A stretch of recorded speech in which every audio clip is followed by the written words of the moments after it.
आहेत आतमध्ये. आता तू एक काम कर, घरातील सगळं सामान आवरायला घे. हो पण बाबा, सुजल. आता त्याची काळजी तू करू नकोस. आतापर्यंत त्याच ऐकत आलो. पण बाबा, ते नाही ऐकणार. खूप हट्टी आहेत ते. या त्याच्या हट्टानेच तर घात केलाय आपला. आणि 2 मुलं गमावून बसलो तरी सुद्धा सुजल आपल्या हट्टापासून मुळी टळत नाही. बाबा हो, असं नका हो बोलू. आणि नका वाईट वाटून घेऊ. हो, त्यांचा यात काही दोष नाही, पण ते आपल्या तत्वांशी ठाम आहेत. या त्याच्या तत्वानेच तर घात केलाय आपला. तरी सुद्धा सुजल आपल्या तत्वापासून मुळी टळत नाही. बाबा हो, असं नाहीये हो. यात त्यांची काही चूक नाही. आपले 2 भाऊ गेल्याचं दुःख त्यांना सुद्धा आहेच ना. दुःख? अगं दुःख तर प्रत्येकाला झालंय.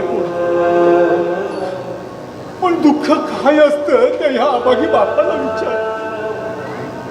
अगं ज्यानं आपल्या 2 जवान मुलांना खांदा दिलाय, आणि या दुःखाचं ओझं काय असतं ना ते विचार या बापाला. हो, तुमचं म्हणणं सुद्धा बरोबर आहे, पण त्याचबरोबर सुजलला सुद्धा आपण समजून घ्यायला हवं. सध्या त्यांची मनस्थिती ठीक नाहीये बाबा. म्हणूनच त्याची काळजी वाटते. मेहरबानी कर सुनबाई, आणि तू तरी समजावून सांग त्याला. मला आणखीन या घराच्या हानी नको आहे. बाबा नको मला आणखीन या घराच्या. हे बघा, मी प्रयत्न करून पाहते. पण बाबा, तुम्ही यातून सावरा.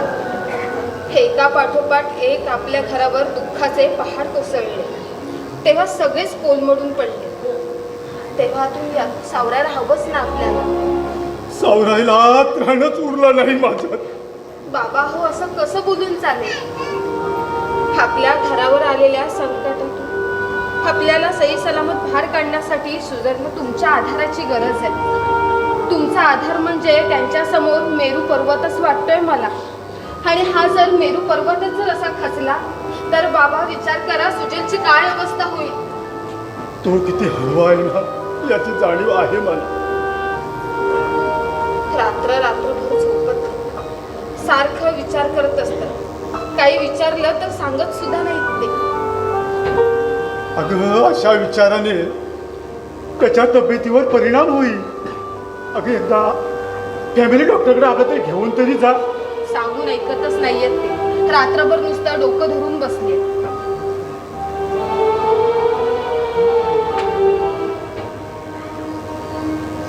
सुनबाई, आता तू तरी त्याला समजव. हो. माझ्याशी तू आता उघडपणे काही बोलत नाही. त्याच्याशी कसं बोलावं तेच कळत नाही. आतल्यात ना उडत बसले आणि त्यांचा त्याला खूप त्रास होतोय बाबा. मी काय म्हणते बाबा, तुमचे हे जे विचार आहेत ना, हे आपण बोलून दाखवूया का त्यांना? बघूया, प्रयत्न करू. काय म्हणतो ते तरी कळेल. सुजल,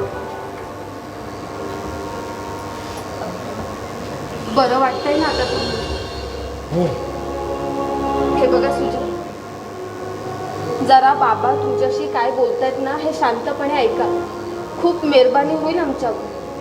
सुजल, अरे आतापर्यंत तुझ्या विश्वासाला, तुझ्या तत्वाला तडा जाऊ नये म्हणून आम्ही सगळं तुझं ऐकत आलो. तू म्हणशील तसं वागत आलो. पण सुजल, अरे तू ऐकतोयस ना? हो, ऐकतोय मी. आज निर्णय घ्यायची वेळ आली आणि तोही मीच घेणार. कोणता? आजच्या आज हे घर खाली करायचं. आणि अरे आणि काय, आपलं दुसरं घर आहे तिथं जाऊन राहू का? ते घर लहान आहे म्हणून? नाही, घर लहान असल्याचा प्रश्न नाही, पण इथून नाही जाता येणार. पाहिलं सुनबाई, सुजल, हा हट्ट कशासाठी? हा हट्ट नाही दामिनी. प्लीज मला समजून घ्या प्लीज. अरे आता आणखी किती समजून घ्यायचं तुला? थोडेच दिवस आबा, फक्त थोडेच दिवस. तोपर्यंत सगळं संपलेलं असेल. अरे असा अविश्वास दाखवून तू स्वतःला का संपवून घेतोयस? आबा, माझी काळजी करू नका. दामिनी, तू आणि आबा थोडे दिवस आपल्या दुसऱ्या घरी जाऊन राहा. आणि तुम्ही? काही दिवस थांबावं लागेल मला इथं. अरे पोरा, मला माझ्या जीवाची काळजी नाही रे. मला काळजी वाटते तुझी, म्हणून म्हणतो पोरा, चल. अरे चल, आपण इथून जाऊ, चल.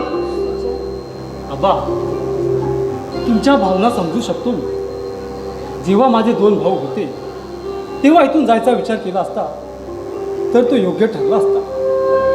पण आता खूप उशीर झाला आबा, खूप उशीर झालाय. मी जर जायचं म्हटलं तर तो माझा स्वार्थ ठरेल स्वतःला वाचवण्याचा. नाही आबा, नाही. त्या दोघांना इथे एकटे टाकून मी कुठेच जाणार नाही, कुठेच नाही. सुजल, मग काय हा वेडेपणा? नाही शिंदे, नाही. आता याला आणखी समजवण्यात काहीच अर्थ नाही, काहीच अर्थ नाही. बाबा हो, पण काहीच अर्थ नाही.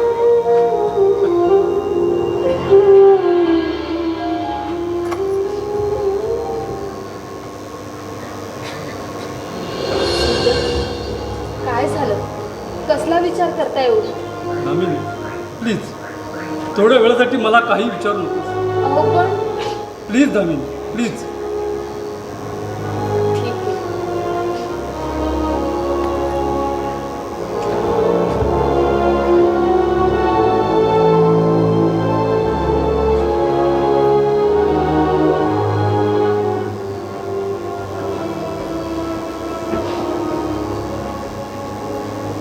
सुजल,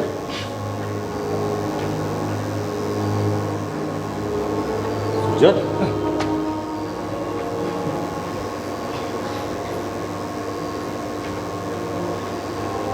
बाबा कुठे आहे? आहेत आता.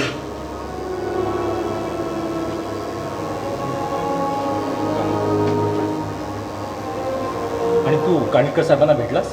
हो, भेटलो त्यांना. काय म्हणाले? काही हाती लागलं? काहीच नाही. म्हणजे तपास चालू आहे. मला माहित होतं यांच्याकडे हीच उत्तरं तयार आहेत. उमेश, संध्याकाळी भेटायला बोलवलं त्याला. उत्तर हेच मिळणार. तपास चालू आहे, दुसरं काय? बरं, ते जाऊ. आबा इथून जायचं म्हणत होते, त्याबद्दल तुझं काय मत आहे? ते मी आबांना सांगितलंय, मी नाही जाऊ शकत म्हणून. का? ते सगळ्यांना सांगायला हवं असं नाही उमेश. आणि तू तर हे विचारू नकोस प्लीज. अरे पण आबा म्हणत आहेत ते योग्यच आहे. तू त्यांचं ऐकावंच असंच वाटतं. हे बघ उमेश, या विषयावर आत्ताच आमचं बोलणं झालंय, तेव्हा मेहरबानी करून अधिक मला काही विचारू नको. आणि मला ऐकायचं सुद्धा नाही. सुजल, सुजल, सुजल.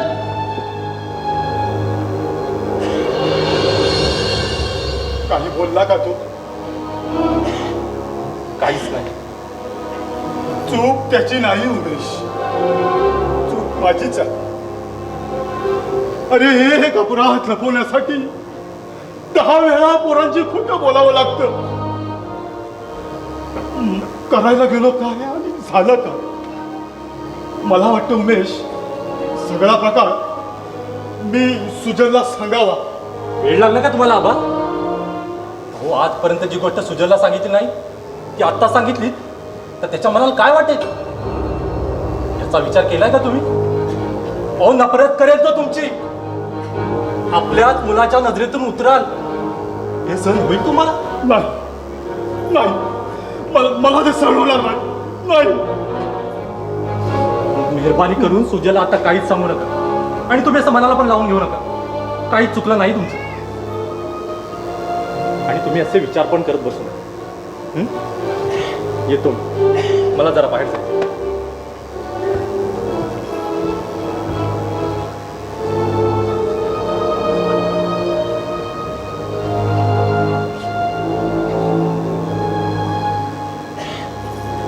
बम भोलेनाथ, बम भोलेनाथ. आता तुम्ही इथे का आलात? आता मला इथे काहीही करायचं नाही. निघा तुम्ही. अहो त्या दृष्टांची वेळ आता जवळ आहे. अच्छा, आपण सुद्धा घरीच आहात. काही त्रास? कुणाला कसलाही त्रास होत नाही. तुम्ही निघा. निघा म्हणतो ना. तुम्ही आता निघायला सांगताय तर मला निघायला जाऊ. बम बम भोलेनाथ, बम बम भोलेनाथ. बाबा बाबा हा माणूस सारखा इथे काय येतोय? आतापर्यंत मी बोलत होतो म्हणून तो येत होता. अगं माझ्या प्रणीने या घरातील साडेसाती दूर करण्याचा तो एक प्रयत्न होता. बर मला सांग, दिन्या कुठं आहे? बहुतेक बाहेर गेलाय. केव्हा येईल तो? येईल इतक्यात. का बाबा? नाही, तो इतक्यात यायला हवा होता. काय झालं बाबा? आणि तुम्ही एवढे अस्वस्थ का?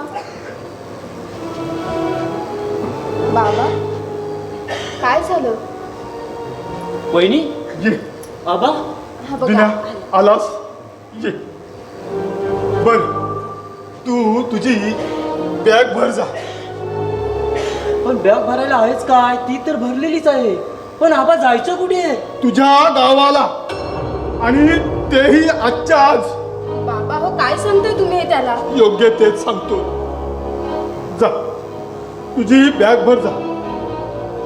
आबा का झालं सांगताय मला? प्रश्न विचारू नकोस. सांगितलंय तेवढं कर. जा, तुझी बॅग भर जा. सुनबाई, जा त्याची बॅग घेऊन ये. जा हो पण बाबा. जा. अगं जा म्हणतो ना. त्याची बॅग घेऊन ये. जा. पण आबा का माझं चुकलं का? काही नाही रे पोर, तुझं काहीच चुकलं नाही. हे बघ,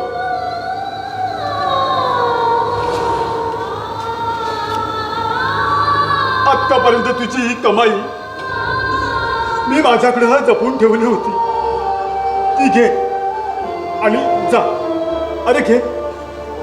अरे घे म्हणतो ना. घे. पण आबा मी नाही जाणार इथून. मी नाही जाणार आबा. आबा मी नाही जाणार इथून.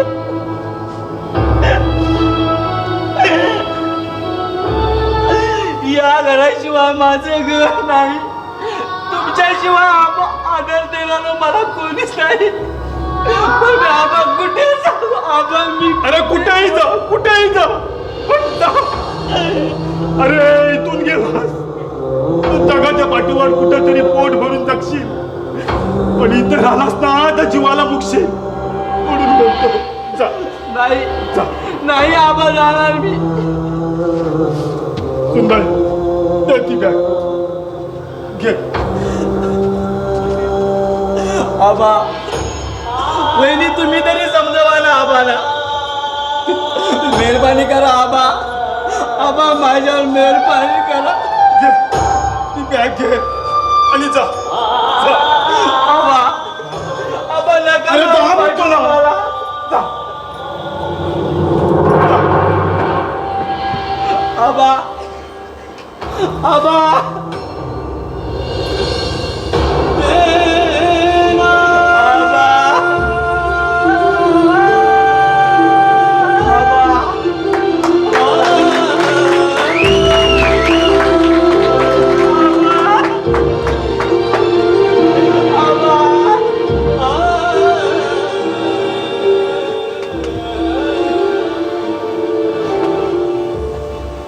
बाबा सुनबाई, अगं दिन्याला पाठवून मी काही चूक तर केली नाही. अय्यो बाबा. मग योग्य तेच केलं तुम्ही. बाबा कुठे जाताय असं? आहे बाहेरच आहे. अगं तुला तरी एकटीला टाकून मी तर कुठे जाऊ? आहे बाहेर.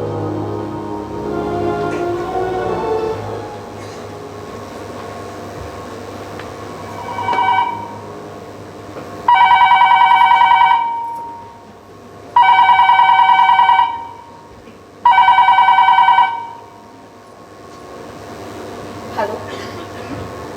हा कोण? हॅलो. हे बघ तुला एकदा सांगितलंय ना काही करायचं नाहीये म्हणून.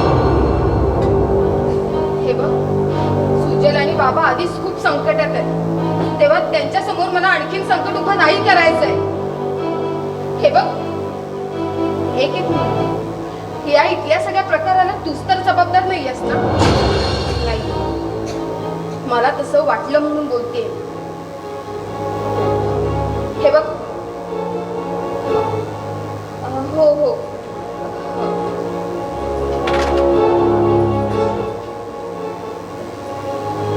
सुजात, कुठे गेला होतात तुम्ही? बाहेर. हो, पण मला सांगून तरी जायचं होतं ना. का? हो, का म्हणजे काय, मला खूप भीती वाटत होती इथे. कसली भीती वाटते तुला? माझ्या मरणाची की स्वतःच्या? सुजल, हो काय बोलताय हे? दामिनी, माझ्या बरोबर जर राहायचं असेल तर निर्भयपणे राहा, अन्यथा. अन्यथा काय सुजात? काय अन्यथा? आपल्या माहेरी निघून जा असंच ना? पण सुजात, हो, स्त्रीचं सर्वात महत्वाचं देणं असतं ना, ते तिच्या कपाळावरचं कुंकू.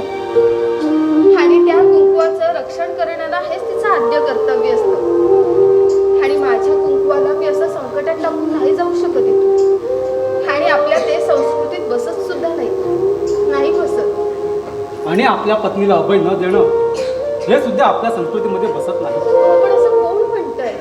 अगं, जशी तुला माझी काळजी वाटते ना, तशी मला तुमची काळजी नाही का?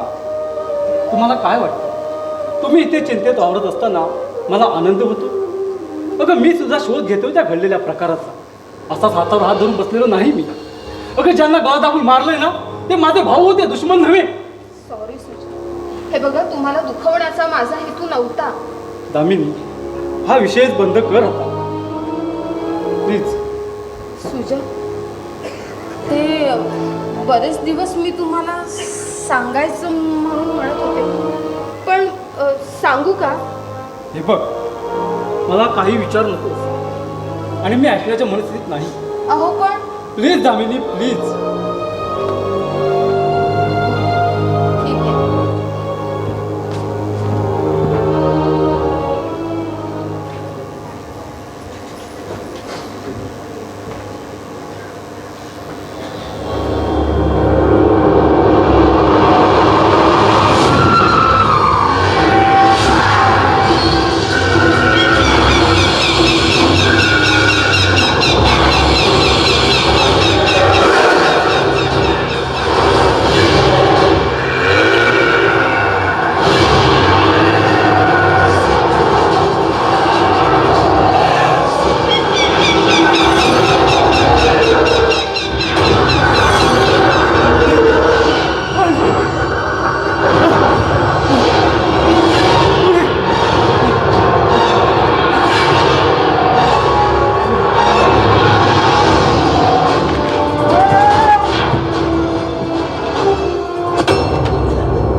हॅलो हॅलो, हां कांदीकर साहेब, सुजल बोलतो.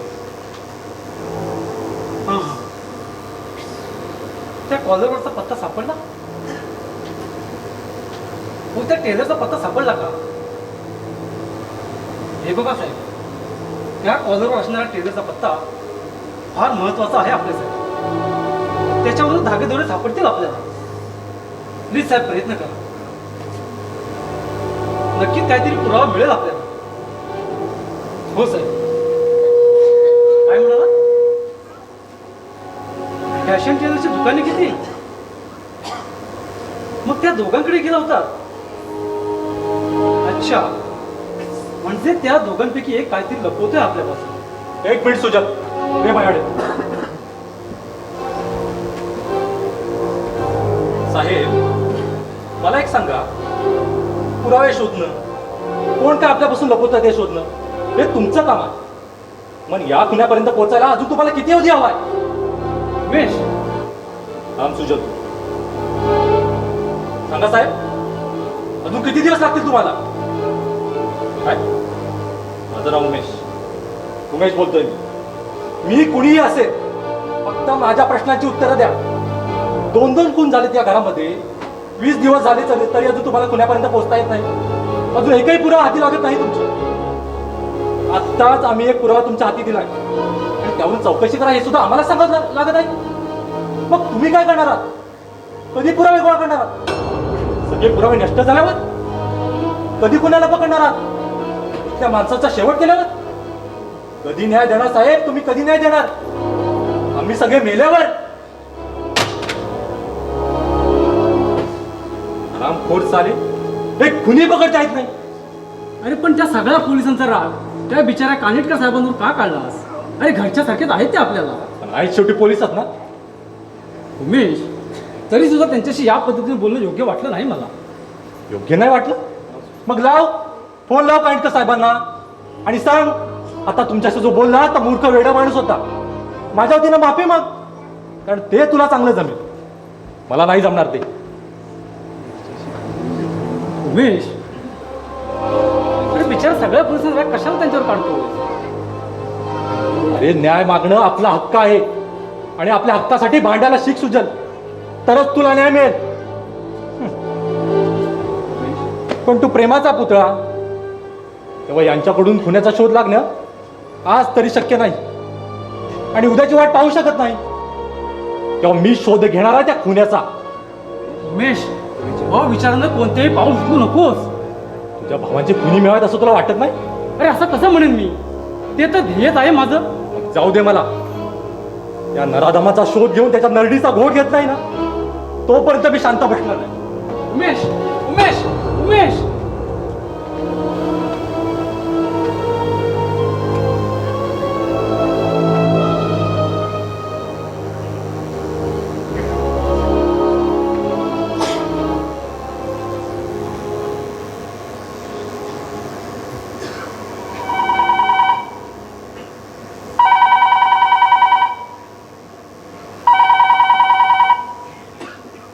हॅलो, कोण?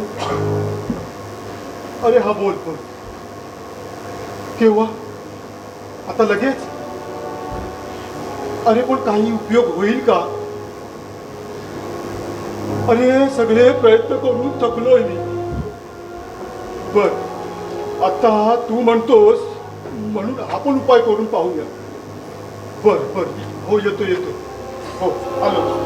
हो सुनबाई, सुनबाई, काय? मला सुजल आहे ना घरी? हो आहेत ते. बर, मला थोडं बाहेर जायचं होतं. पण आता का जाताय तुम्ही बाहेर? अगं थोडं काम होतं. सुजल आहे ना घरी? पण बाबा, हे बघा, आता तुम्ही कुठेही जाऊ नका. अगं पण का? सुजल आहे ना घरी? का कुणास ठाऊक, पण आज ना माझं मन खूप घाबरलंय. खूप भीती वाटतेय मला. अगं म्हणूनच मी जातो. एक शेवटचा प्रयत्न करून पाहावा असं वाटतं. येतो मी जाऊ. पण बाबा लवकर या. हो, येतो.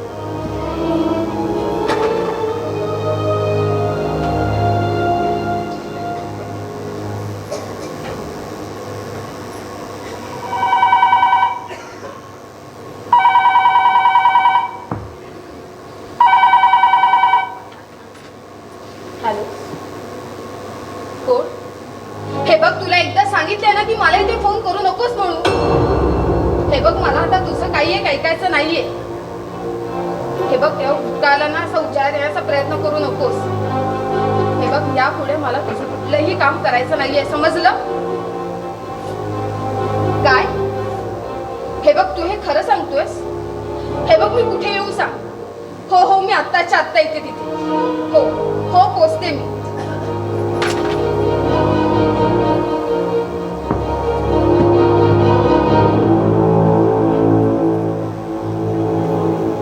दामिनी, हे दामिनी, दामिनी. आबा, आबा.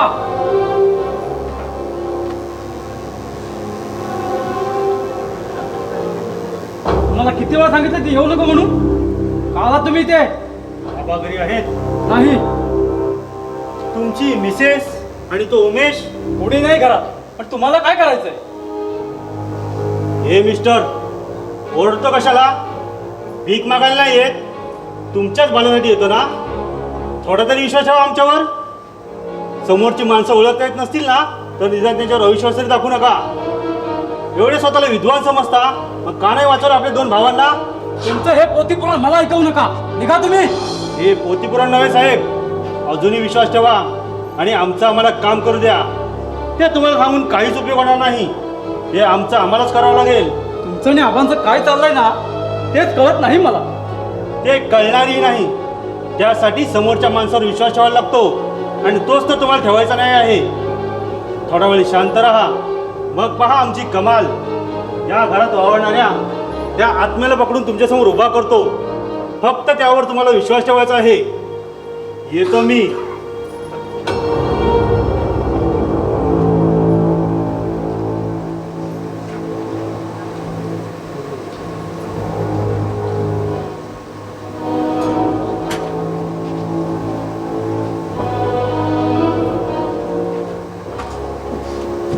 दामिनी, कुठे गेली होतीस? ते न सांगता कुठे गेली होतीस? सुजल, अरे सुजल, काय आहे? तुला आत्ताच्या आत्ता कानकर साहेबांनी बोलवलंय. अरे पण का? माहित नाही, कदाचित खुनी सापडले असावे. काय? आलोच.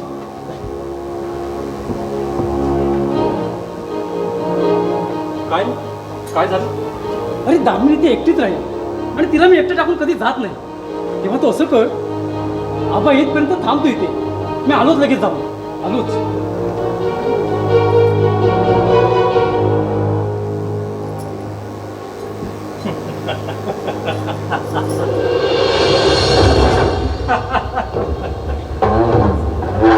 काय सर, वेडा रे वेडा. तुम्ही असे हसताय का? अगं तुमच्यासारख्या बावट लोकांना असणार नाही तर काय करणार? म्हणजे हा, म्हणजे तू नाही. जाऊ दे. आणि हे काय, तो अशी चेहरा का पडून बसली आहेस? अगं आज आपला आनंदाचा दिवस. कसला आनंद? काय झालंय? अगं इतक्या दिवसांचं स्वप्न आपलं आज पूर्ण होत आहे. कसलं स्वप्न? कसला आनंद? काय बोलताय तुम्ही? अगं यालाच तर म्हणतात येडा बनून पेढा खाणं. बघा, काय ते स्पष्ट बोला तुम्ही. हो, स्पष्ट तर बोलावंच लागेल. त्याशिवाय तू आणि मी रचलेलं कारस्थान तुला कळणार कसं? कारस्थान? कसलं कारस्थान? हो हो, अशी काय ऍक्टिंग करते जसं काही केलंच नाहीस. अरे शिनामदाला ओळखतेस ना? नाव नको सांगू, हलकटाचं. रोज तर अलकट तुझ्या समोर उभा आहे. काय? होय, मीच तो नरेश शिनामदार. पण तुझ्या समोर मी कधीच आलो नव्हतो. दुसऱ्यालाच उभा केला होता तुझ्या समोर नरेश शिनामदार म्हणून. आणि मी मात्र खेळत होतो पडद्या मागून. तेव्हा आता तरी ओळखतस ना मला? मग बोल, आपल्या ठरलेल्या सौद्याचं काय? सौदा? कसला सौदा? आणि हे बघ, जो सौदा ठरवला होतास ना तो तुझा तू ठरवला होतास. हे बघ, तुझ्या सांगण्याबरोबर मी सुजलशी लग्न करून या घरात आले. पण जेव्हा या घरात नव्हते त्यावेळी या घराशी माझं काही नातं नव्हतं. पण आता या घराशी माझं काहीतरी नातं आहे. तेव्हा हे बघ, या प्रॉपर्टी मधलं तुला काही एक मिळणार नाही. आणि मला सगळं सांग, हे असं का वागतोयस तू? काय मिळणार आहे तुला? सुजलच्या प्रॉपर्टीसाठी. हे माझं नंतरचं स्वप्न. पहिलं स्वप्न सुजलचा काटा काढणं. अरे पण का? सुजलने असं काय केलं होतं तुझं? अगदी लहानपणापासून सळकळतं माझ्या डोळ्यात. शाळेत असताना सगळ्यात हात पुढे, तेव्हा शिक्षकांचा आणि घरच्यांचा ओरडा आम्ही खायचा. कॉलेजला असताना सगळ्या पुरी ह्याच्याच मागे तेव्हा आबांचं चांगलं चाललं होतं, दरारा होता त्यांचा. पण या सगळ्याचा सुजल भलताच रूपा मिरवायचा. तेव्हाच ठरवलं आबांच्या प्रॉपर्टीच्या घमेंडीत जगणाऱ्या सुजलला धडा शिकवायचा.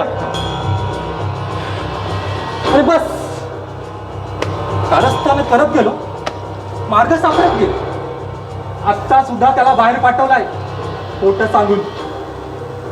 तेव्हा ना काम तमाम झालं असेल जसं या दोघांचं केलं. नाही नाही नाही, अरे एवढ्या नीच असशील असं वाटलं नव्हतं मला. अगं ऍक्टिंगच तशी केली होती, कळेल कसं. पण खरं म्हणजे आबांची मेहरबानी झाली.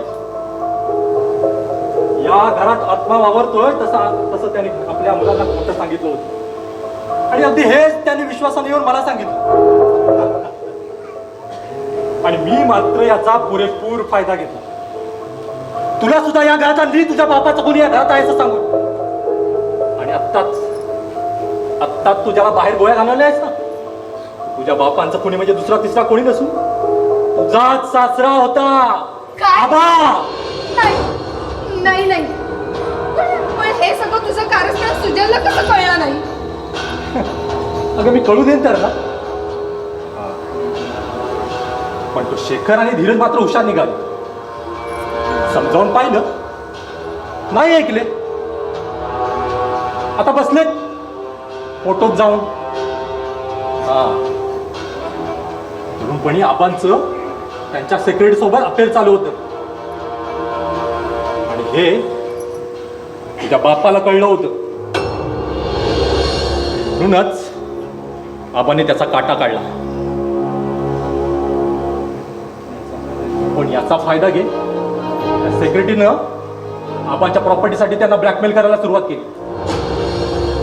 आणि म्हणूनच या घरात आत्मा वावरतोय असं खोटं सांगितलं होतं ना आबांनी आपल्या मुलांना.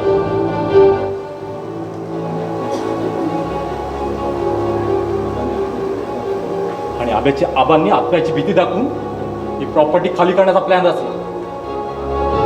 मानलं पाहिजे, काय प्लॅनिंग होतं म्हाताऱ्याचं स्वतःला वाचवण्याचं. पण तोही संपला, तेही तुझ्या हातून. नाही नाही, बिचारा आबा. अरे पापी माणसा, पण पण हे सर्व कारस्थान कसं कळलं नाही सगळ्यांना? पण या सगळ्यातून तू कसा वाचशील? अरे मी आताच पोलिसांना फोन करून सगळं सांगेन त्यांना. रिलॅक्स यार, रिलॅक्स. गडबड कशाला करतेस? गडबड खूप करतेस. साली, हमारी बिल्ली हमसे ही म्याव. आता तुला सुद्धा पाठवतो त्या सगळ्यांच्या जोडीला. ही प्रॉपर्टी ताब्यात घेण्याचा माझा मार्ग मोकळा. वा उमेश वा. अरे तुझ्यासारखे दोस्त असतील तर दुश्मनांची जरूरतच काय आहे? पण तू वागला कसा? का मला जिवंत पाहून तुझ्या पायाखालची जमीन सरकली? ठीक आहे, मग आता मर. किती नीच आहेस रे तू. ज्याने तुला आपला समजला त्यांचाच घात केलास. अरे तुझ्यासारखा दोस्त जर दोस्तीमध्ये दगा द्यायला लागला ना तर कोणी त्या दोस्तावर आणि त्याच्या दोस्तीवर विश्वास ठेवणार नाही. गळा घोटलाच माझ्या दोस्तीचा. अरे दुश्मन सुद्धा एवढा आगुरी डाव खेळत नाही आणि तू तर माझा दोस्त होतास. काय हवं होतं ते बोलून तरी पाहिजे एकदा. त्यासाठी माझ्या भावाचा बळी का घेतलास? काय बिघडलं होतं त्याने तुझं? तुझ्या भावाचं कोणी मी आहे ना, मग मार ना मला. थांबलास का? तुला मारून माझं हे घर तुझ्या रक्तानं अपवित्र करायचं नाही मला. पण तुझ्या कुकर्माची शिक्षा तुला नक्कीच भोगावी लागेल.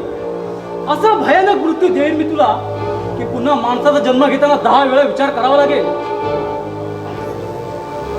आणि तू तर पत्नी होतीस माझी, सुखे दुःखाची साथीत आहे. तूही धोका दिलास मला. नाही हो सुजल. अगं पती पत्नीचं नातं विश्वासाचं. इथं का आली होतीस हे एकदाही सांगायचं वाटलं नाही तुला? नाही नाही नाही नको.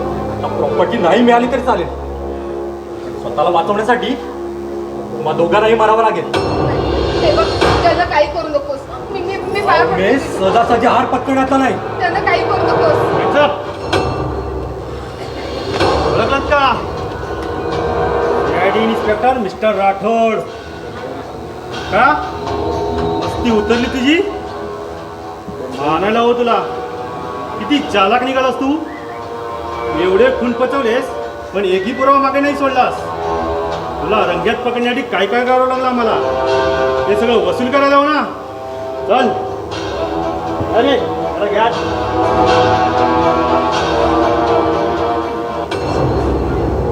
मिस्टर सुजल, आपल्यासाठी एक वाईट बातमी आहे. कोणती? तुमच्या वडिलांचा खून झालाय. काय म्हणजे त्या हरण करून आबांना सुद्धा मारलं? प्लॅनिंग त्याचं होतं पण मारणार कोणी दुसराच आहे. म्हणजे तुम्हाला काय म्हणायचंय? माझ्यापेक्षा तुमचं पत्नीच चांगली सांगू शकेल. काय दामिनी, तुला माहिती आहे? हा दामिनी, हा सुजल. आबांचा खून माझ्या हातून झाला. दामिनी! नाही चल. नाही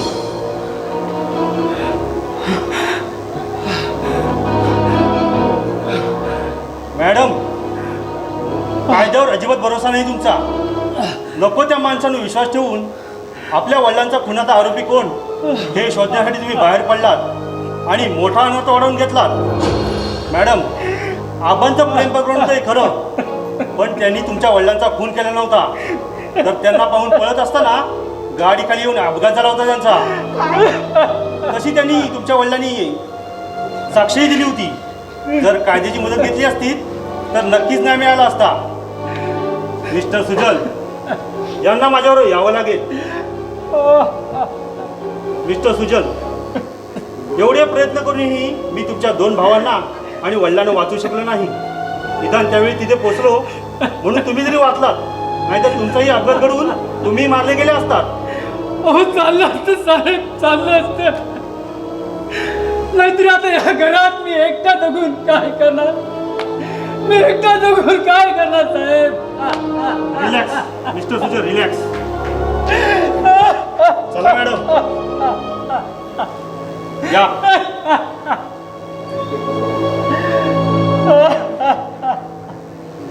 इन्स्पेक्टर साहेब, फक्त 2 मिनिटं मला बोलायचं असतं.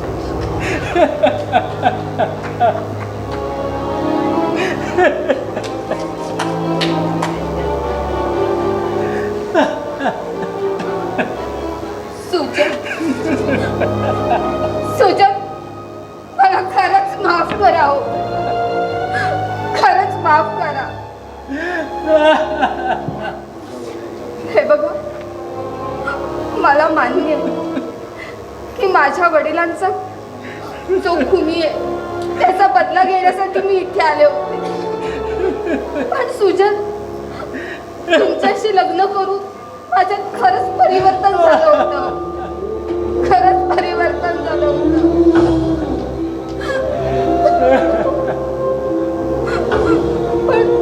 पण अचानक मला फोन आला आणि मला सांगण्यात आलं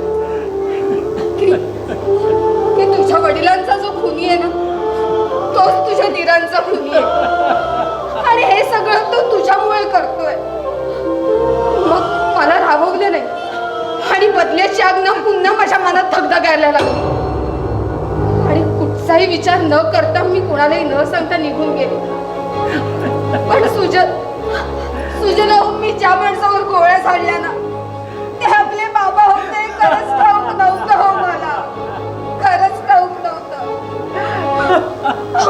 मला जर माहित असतं तर मी आपल्या बाबांना कसं मारलं असतं सांगा ना. कसं मारलं असतं.